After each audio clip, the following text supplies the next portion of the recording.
Hey everyone, I want to show you the quad stretch according to a posture alignment therapist. So there will be a little unwinding in this video. What I'm going to do is square up. I have a chair here with a towel on it just to be a little easier on my bare foot. So what we're going to do is square up, and we're going to hook. I'm going to arrange to where I feel like I'm standing hip width. Now, let's start this stopwatch here just to see how long we're in it. And what we're going to do here in this quad stretch, you can do this freestanding as well, as long as you use this same technique. So what we're going to do is tuck the hips under. That's going to be the primary movement. So instead of, oh wait, here. So you see how this is how my leg responds. So once I tuck that under, it's like the muscles don't know what to do. And the first thing it does is go out. So typically when my hips want to go into flexion, my quad is going to come out. We want that to be straight.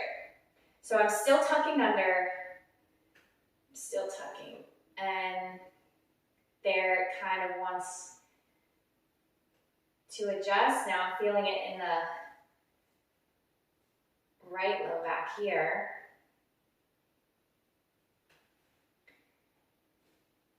So the key to this exercise is not trying to stretch the quad muscle like you traditionally would. We're thinking about the attachment point, and we want to reset the resting length.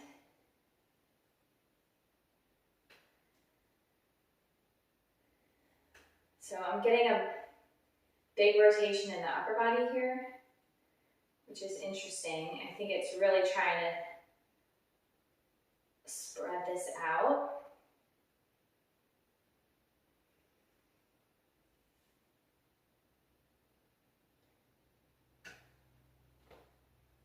Still twisting for some reason.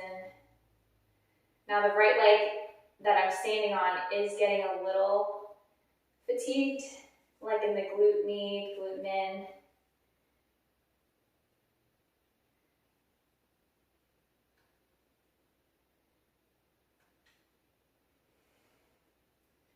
I'm still trying to tuck the hips under. That's still like the underlying action here.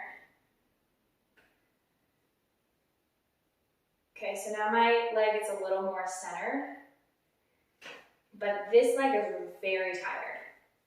I think because it was, those external rotators were activated when I was twisting. So you really want to try to stay even with the hips, not loading or unloading or hiking.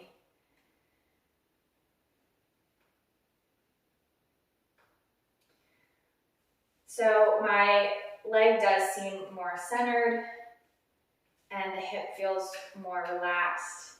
Yeah, now it's really coming in. So now I can assume that it's at least more of its natural resting length than it was. And then my right leg is really starting to shake. That was 3 minutes. So I'm not usually in it for that long. I usually hold it for one. But you can see how that leg really wanted to go out to the side. And then once it kind of reset, my hips kind of spread out from that attachment point, then it could come more centered and be at a natural resting length.